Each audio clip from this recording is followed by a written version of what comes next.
ಇತ್ತೀಚಿನ ಸಂಚಿಕೆಗಳನ್ನು ಜಾಹೀರಾತಿನ ಕಿರಿಕಿರಿ ಇಲ್ಲದೆ ನೋಡಿ.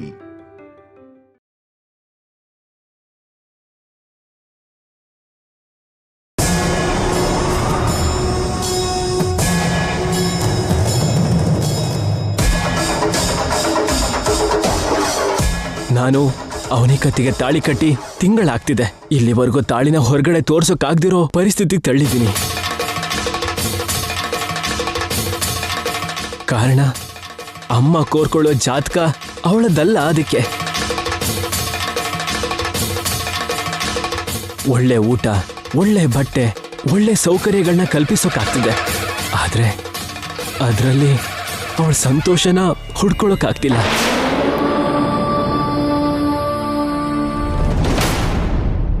ಅಂತ ಇಕ್ಕಟ್ಟಿಗೆ ಸಿಕ್ಸಿದ್ದೀನಿ. ಕಾರಣ ನಮ್ಮ ವಂಶಕ್ಕೆ ಬೇಕಾಗಿರೋ ಜಾತಕ ಅವಳದಲ್ಲ. ಅದಕ್ಕೆ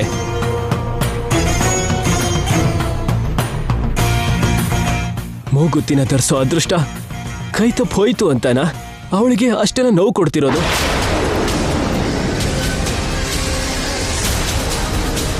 ಅಮ್ಮನಿಗೆ ಕೊಟ್ಟಿರೋ ಮಾತನ್ನ ತಪ್ಪಿಸಿದೀನಿ ಅಂತನ ನನ್ನ ಇಂಥ ಹೇಡಿ ಹಾಗೆ ಮಾಡಿದೀಯಾ? ಒಬ್ಬ ಗಂಡ ತನ್ನ ಹೆಂಡತಿ ಬಗ್ಗೆ ಹೇಳ್ಕೊಳಕ್ ಆಗದೆ ಇರೋ ಅಂತ ಎಂತ ದೌರ್ಭಾಗ್ಯ. ಅವನಿಗೆ ನಾನಿನ್ನೂ ನೋವು ಕೊಡೋದು ನ್ಯಾಯ ಅಲ್ಲ ಸ್ವಾಮಿ. ಅವಳು ತಡ್ಕೋತಾ ಇದ್ದಾಳೆ, ಅವಳು ಸಹಿಸ್ಕೋತಾಳೆ ಅಂತ ಇನ್ನೂ ಪರೀಕ್ಷೆ ಮಾಡೋದು ಧರ್ಮ ಅಲ್ಲ. ನಾನ್ ನಿಜ ಹೇಳ್ಬೇಕು ಅನ್ಕೊಳ್ಳೋ ಪ್ರತಿ ಕ್ಷಣ ಯಾವುದೋ ಒಂದು ಅಡ್ಡಿ ಎದುರಾಗ್ತಾನೆ ಇದೆ. ಯಾಕೆ ಹೀಗೆ ನಡೀತಿದೆ? ಇದು ನಿನಗೆ ನ್ಯಾಯ ಅಲ್ಲ ಸ್ವಾಮಿ. ನಾನಿಲ್ಲಿಂದ ಹೋಗೋ ಅಷ್ಟರಲ್ಲಿ ನಮ್ಮ ಸಂಬಂಧದ ಬಗ್ಗೆ ಬಯಲ್ ಮಾಡೋ ಅವಕಾಶ ಕಲ್ಪಿಸು ಶಿವಯ್ಯ, ಕಲ್ಪಿಸು.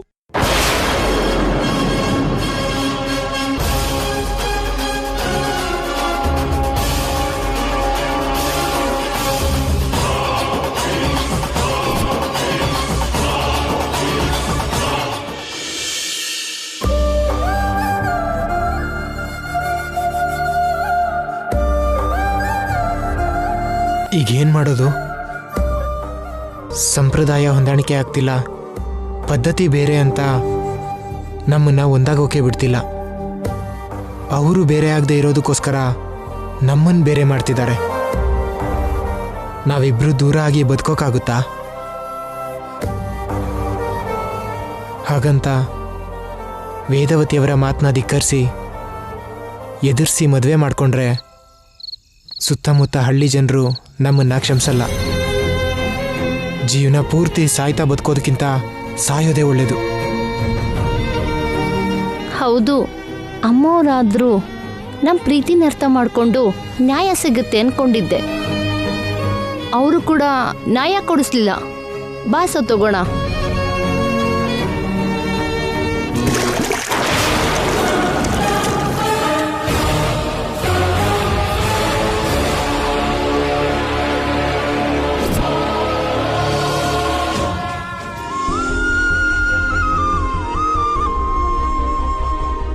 ಮಕ್ಕಳ ಭವಿಷ್ಯವನ್ನು ನೋಡಿಬಿಟ್ಟು ಒಳ್ಳೆ ತೀರ್ಪನ್ನೇ ಕೊಟ್ಟಿದ್ದಾರೆ ವೇದಾವತಿ ಅಮ್ಮ ಅವರು.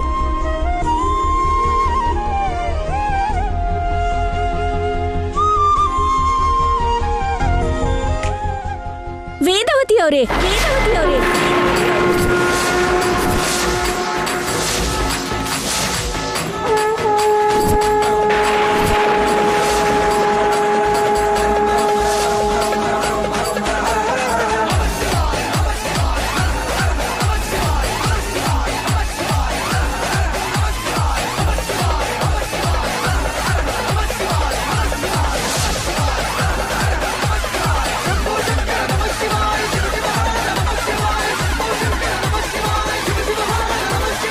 ನೀವ್ ಕೊಟ್ಟಿರೋ ತೀರ್ಪಲ್ಲಿ ತುಂಬಾ ತಪ್ಪಿದೆ.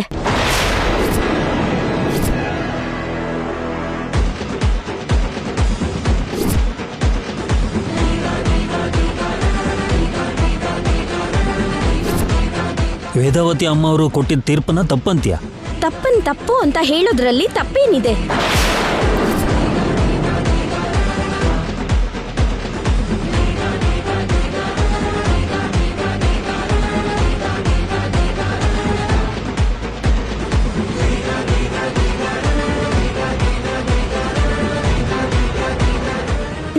ಪ್ರೀತಿಸಿದೀವಿ.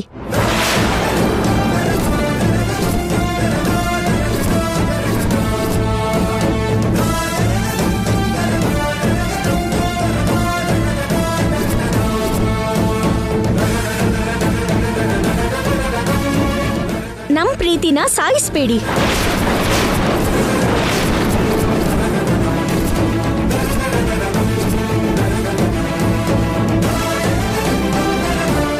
ನಾನ್ ಹೇಳಿಲ್ಲ ಅಂತ ಅವನೇ ಧೈರ್ಯ ಮಾಡ್ಬಿಟ್ಲ. ಒಬ್ರನ್ ಬಿಟ್ಟು ಇನ್ನೊಬ್ರು ಬದುಕೋದಕ್ಕೂ ಆಗಲ್ಲ ಅಂತ ಹೇಳಿ ನಿಮ್ ಹತ್ರ ಬಂದು ಬೇಡ್ಕೊಂಡ್ ಪ್ರೇಮಿಗಳನ್ನ ಬೇರೆ ಮಾಡೋದು ನನ್ ದೃಷ್ಟಿನಲ್ಲಿ ಖಂಡಿತವಾಗ್ಲೂ ತಪ್ಪು.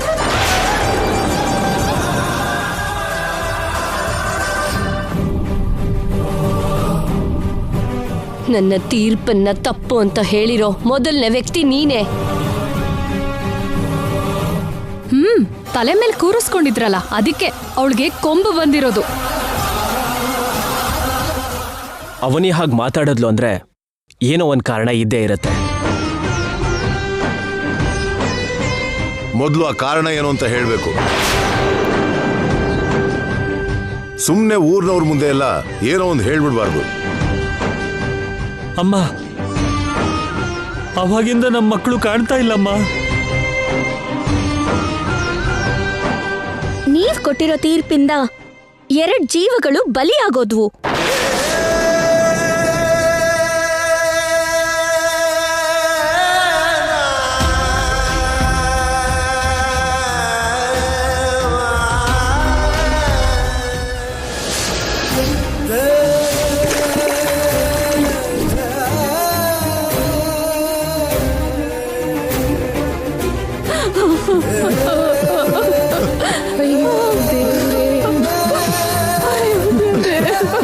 ಅಯ್ಯೋ, ಎಂತ ದೊಡ್ಡ ತಪ್ಪಾಯ್ತು ರೀ.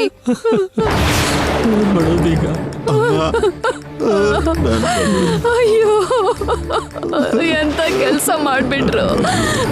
ಅಮ್ಮ, ಎಲ್ಲಮ್ಮ ನನ್ ಮಕ್ಕಳು.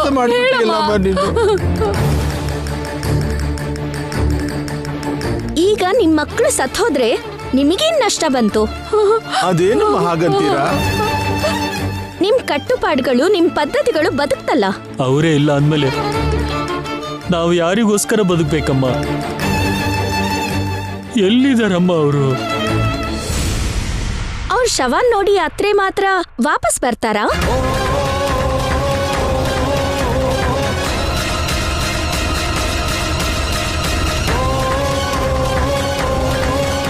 ಲತಾ,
ಒಟ್ಟಿಗೆ ಬದುಕೋಕ್ಕಾಗ್ದಾಗ ಒಟ್ಟಿಗೆ ಸಾಯೋದು ಒಳ್ಳೇದು ಅನ್ಕೊಂಡು ಅಂತ ನಿರ್ಧಾರ ತಗೊಂಡ್ವಿ.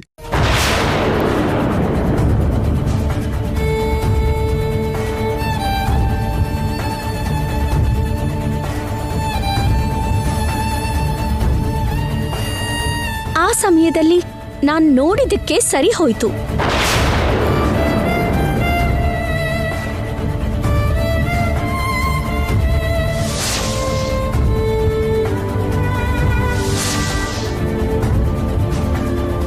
ಬೇಡ ಬೇಡ, ಹಾರ್ಬೇಡಿ. ನೋ,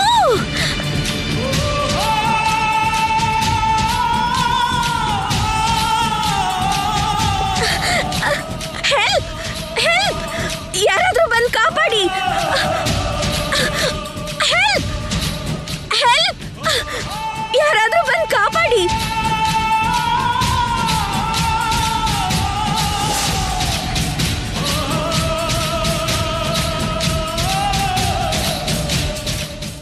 ಈಗಷ್ಟೇ ಜೀವನ ಶುರು ಮಾಡಿರೋ ಇವರು ಆಗ್ಲೇ ಜೀವನ ಮುಗಿಸ್ಬೇಕು ಅನ್ಕೊಂಡ್ರು.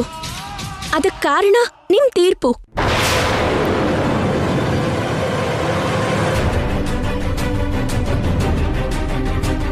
ಇವ್ರು ಸತ್ ಹೋಗಿದ್ರೆ ತಪ್ಪು ನಿಮ್ದು ಅಂತಿದ್ರು.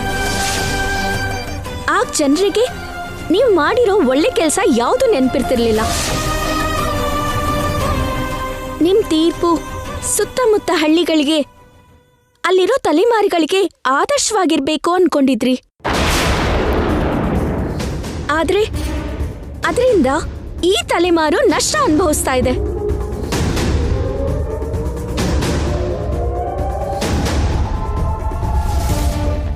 ಆಚಾರನ ಪಾಲಿಸಿ ಅಂತ ಹೇಳೋದ್ರಲ್ಲಿ ತಪ್ಪಿಲ್ಲ. ಹುಡುಗನ್ ಕೆಲ್ಸ ಇಲ್ಲ ಅಂತ ನೀವು, ಹುಡುಗಿ ಮನೆಯವ್ರಿಗಿಂತ ಶ್ರೀಮಂತರು ನಾವು ಅಂತ ಹೇಳೋ ನೀವು ಯೋಚನೆ ಮಾಡ್ತಿರೋದೇ ತಪ್ಪು.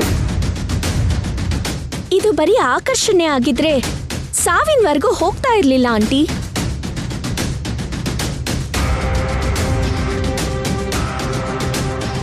ಎಲ್ಲ ಪ್ರೀತಿನೂ ನಾವು ತಪ್ಪು ಅನ್ನೋಕ್ಕಾಗಲ್ಲ.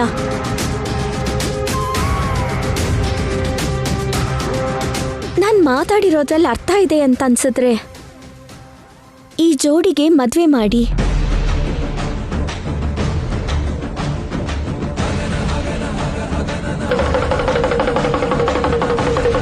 ಅಮ್ಮಮ್ಮ ಸುಮ್ಮನೆ ಇದ್ದಾಳೆ ಅಂತ ತುಂಬಾ ಮಾತಾಡ್ತಿದ್ಯಲ್ಲ, ಯಾಕೆ?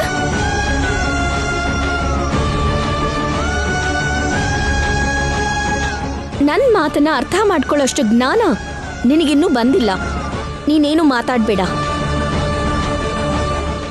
ಎಲ್ರ ಮುಂದೆ ಅವನೇ ನಿನ್ನ ತೀರ್ಪನ್ನ ಧಿಕ್ಕರಿಸ್ತಿರುವಾಗ ನೀನ್ ಯಾಕಮ್ಮ ಮಾತಾಡ್ಲಿಲ್ಲ? ತಪ್ಪನ್ನ ಒಪ್ಕೊಳ್ಳೋದ್ರಲ್ಲೇನೆ ದೊಡ್ಡತನ ಇರೋದು ರಾಧಾ.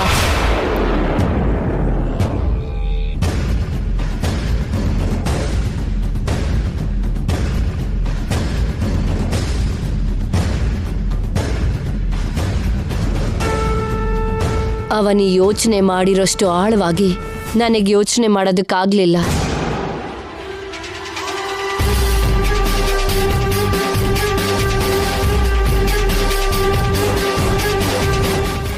ದ್ವೇಷಗಳಿಗೆ ಪದ್ಧತಿ ಅಂತ ಹೆಸರಿಟ್ಕೊಂಡು ಮಕ್ಕಳಿಗೆ ವೇದನೆ ಕೊಡೋದು, ನೋಯಿಸೋದು ತಂದೆ ತಾಯಿ ಮಾಡಬಾರ್ದು.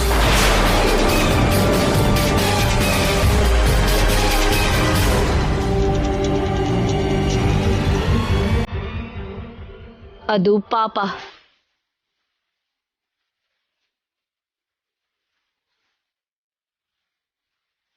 ಹತ್ತು ಜನರಿಗೆ ಒಳ್ಳೆದನ್ನ ಕೆಟ್ಟದನ್ನ ಬೋಧಿಸೋ ನನ್ನಂತವ್ರು ಕೂಡ ಒಂದೊಂದು ಸಲ ಬುದ್ಧಿ ಇಲ್ದೇನೆ ತಪ್ಪಾದ ತೀರ್ಪುಗಳನ್ನ ಕೊಡ್ತಾರೆ. ಇವತ್ತು ನನಗೆ ಅರ್ಥ ಆಯ್ತು.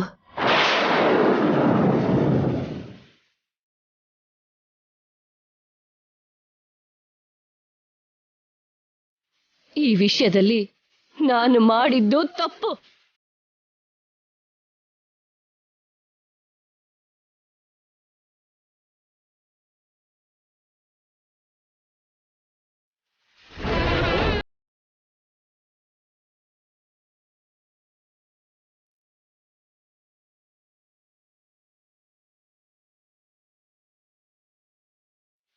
ಅವನಿ ಹೇಳಿದ್ದೆ ಸರಿ.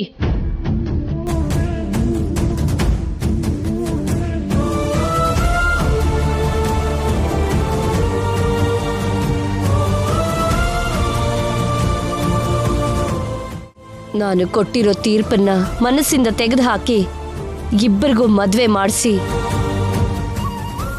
ಒಳ್ಳೇದು ಬಯಸೋ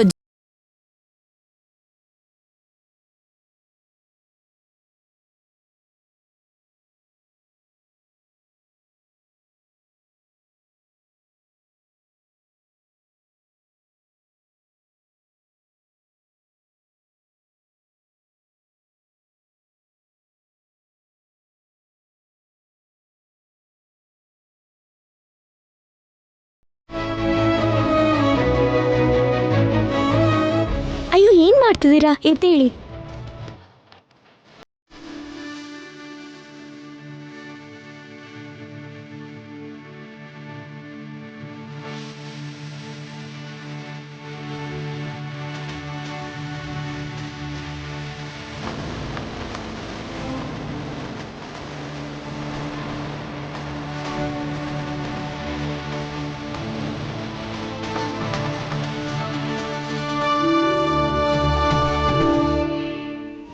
ಜೀವನ ಕೊಡಬೇಕು, ಇನ್ನೊಬ್ರ ಜೀವನದಲ್ಲಿ ನಗುನ್ ತರಬೇಕು. ಆಗ್ಲೇ ಇಬ್ಬರ ಜೀವನನೂ ಆನಂದವಾಗಿ ಆದರ್ಶವಾಗಿರ.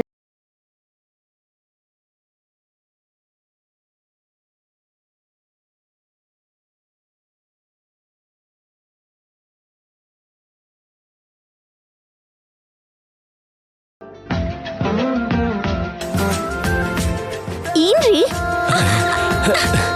ನನ್ನ ಆನಂದನ ಮಾತಲ್ಲಿ ಹೇಳೋಕ್ಕಾಗ್ತಿಲ್ಲ. ಅಯ್ಯೋ ಇರ್ರಿ, ಬಿಡಿ ಬಿಟ್ರಿ, ಯಾರಾದ್ರೂ ನೋಡಿದ್ರೆ ಚೆನ್ನಾಗಿರಲ್ಲ. ಏನಾಯ್ತು ರೀ, ಯಾಕೆ ಇಷ್ಟೊಂದು ಖುಷಿಯಾಗಿದ್ದೀರಾ? ನೀನ್ ನನಗೆ ಪರೋಕ್ಷವಾಗಿ ಎಷ್ಟು ಹೆಲ್ಪ್ ಮಾಡಿದ್ಯೋ ಗೊತ್ತಿಲ್ಲ. ತುಂಬಾ ತುಂಬಾ ಥ್ಯಾಂಕ್ಸ್ ಅವನಿ. ನಾನ್ ಹೆಲ್ಪ್ ಮಾಡಿದ್ನಾ? ಹೌದು ಅವನಿ.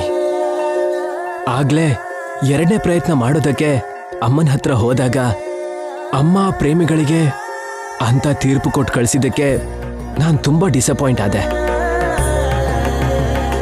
ಇವಾಗ ನಿನ್ ಮಾತಿಂದ ಅಮ್ಮನ ಮನ್ಸು ಬದಲಾಯಿಸ್ದೆ.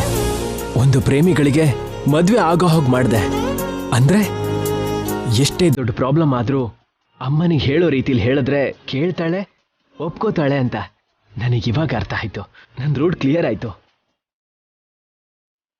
ನನ್ನ ಟೆನ್ಷನ್ಗೆ ಒಳ್ಳೆ ಸೊಲ್ಯೂಷನ್ ತೋರಿಸ್ದೆ. ಇವಾಗ ನಮ್ಮ ಪ್ರೀತಿ ಬಗ್ಗೆ ಹೇಳಿದ್ರೆ ಅಮ್ಮ ನಮ್ಮ ವಿಷಯದಲ್ಲೂ ಅಂತ ತೀರ್ಪೆ ಕೊಡ್ತಾಳೆ. ನನಗ ನಂಬಿಕೆ ಇದೆ ಅವನಿ. ಇನ್ನು ಯೋಚನೆ ಮಾಡಬೇಕಾಗಿರೋ ಅಗತ್ಯ ಇಲ್ಲ. ದೇವ್ರ ಸಮ್ಮುಖದಲ್ಲಿ ನಿಜ ಗೊತ್ತಾಗ್ಬಿಡ್ಬೇಕು. ಹೇಳ್ಬಿಡ್ತೀನಿ, ಬಾ ಬಾ.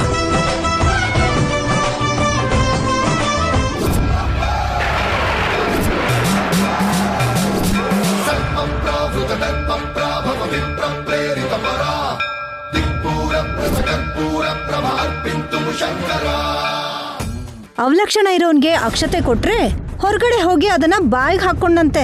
ಆ ಅವನಿ ವರ್ತನೆ ಹಾಗೆ ಇದೆ. ನೀನೇನೋ ಅಂಥೋಳ್ ಮಾತು ಕೇಳಿ ಒಂದೇ ಸಲ ನಿನ್ ತೀರ್ಮಾನ ಬದಲಾಯಿಸ್ಕೊಂಡ್ಬಿಟ್ಟೆ.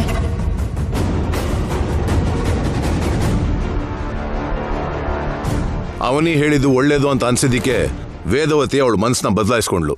ಅದ್ರಲ್ಲಿ ತಪ್ಪೇನಿದೆ?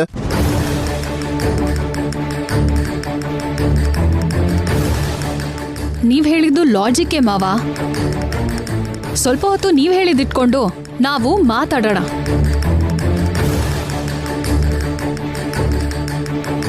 ಅವ್ರು ಯಾರೋ ಸಂಪ್ರದಾಯಗಳ ಬಗ್ಗೆ, ಪದ್ಧತಿಗಳ ಬಗ್ಗೆ ಮಾತಾಡಿದ್ರು ಅಂತ ಅದಕ್ಕಿಂತ ಕೂಡ ಪ್ರೀತಿನೇ ದೊಡ್ಡದು ಅಂತ ತೀರ್ಪು ಕೊಟ್ರಿ.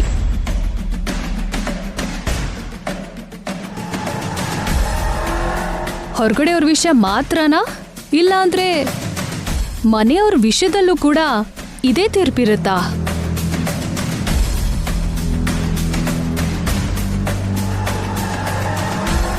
ಏನ್ ಕೇಳ್ಬೇಕು ಅದನ್ನ ನೇರವಾಗಿ ಕೇಳು ಲಾವಣ್ಯ.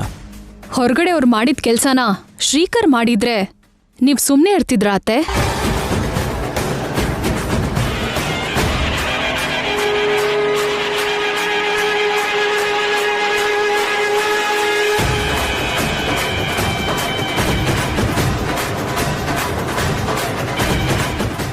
ಒಳ್ಳೆ ಪಾಯಿಂಟೇ ಕೇಳಿದೆ ಅಮ್ಮ. ನಾಳೆ ಯಾವತ್ತಾದ್ರೂ ಚಿಕ್ಕಬಾಮ ಇದ್ದ ಯಾವುದೋ ಹುಡುಗಿ ಕೈನ ಹಿಡ್ಕೊಂಡು ನಿಮ್ ಎದುರುಗಡೆ ನಿಲ್ಸಿ, ಅಮ್ಮ ಅಮ್ಮ ನಾನು ಈ ಹುಡುಗಿನ ಪ್ರೀತಿಸ್ತಿದ್ದೀನಿ, ಈ ಹುಡುಗಿನೇ ಮದುವೆ ಮಾಡ್ಕೋಬೇಕು ಅನ್ಕೋತಿದ್ದೀನಿ ಅಂದ್ರೆ ನಿಮ್ ರಿಯಾಕ್ಷನ್ ಏನು?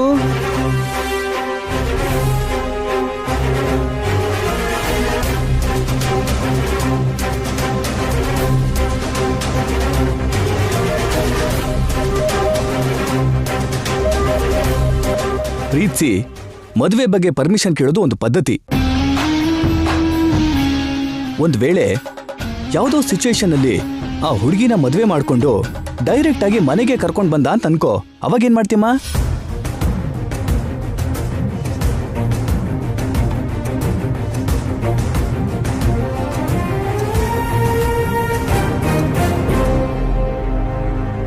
ಏಯ್, ನೀವೆಲ್ಲ ತುಂಬಾ ಊಹಿಸ್ಕೋತಿದ್ದೀರೋ. ಇನ್ನು ಈ ವಿಷಯನ ಇಲ್ಲಿಗೆ ಬಿಟ್ಬಿಡಿ. ಉತ್ತರ ಹೇಳಕ್ಕಾಗದೇ ಇರೋರೆ ನಿಮ್ ಹಾಗೆ ತಪ್ಪಿಸ್ಕೊಳ್ಳೋ ಪ್ರಯತ್ನ ಮಾಡ್ತಾರೆ, ಬಿಡಿಯಪ್ಪ. ನನ್ನ ಮಗ ಹಾಗ್ ಮಾಡೋದಿಲ್ಲ.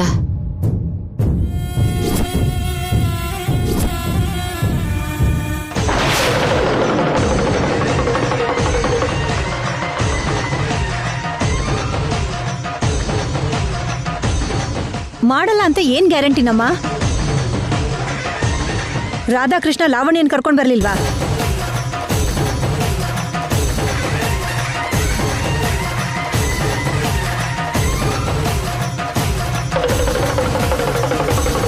ಪಿತೃವಾಕ್ಯನ ಮಾತೃವಾಕ್ಯನ ಪಾಲಿಸೋರು ಸಂತಾನದಲ್ಲಿ ಯಾರೋ ಒಬ್ರು ಇರ್ತಾರೆ.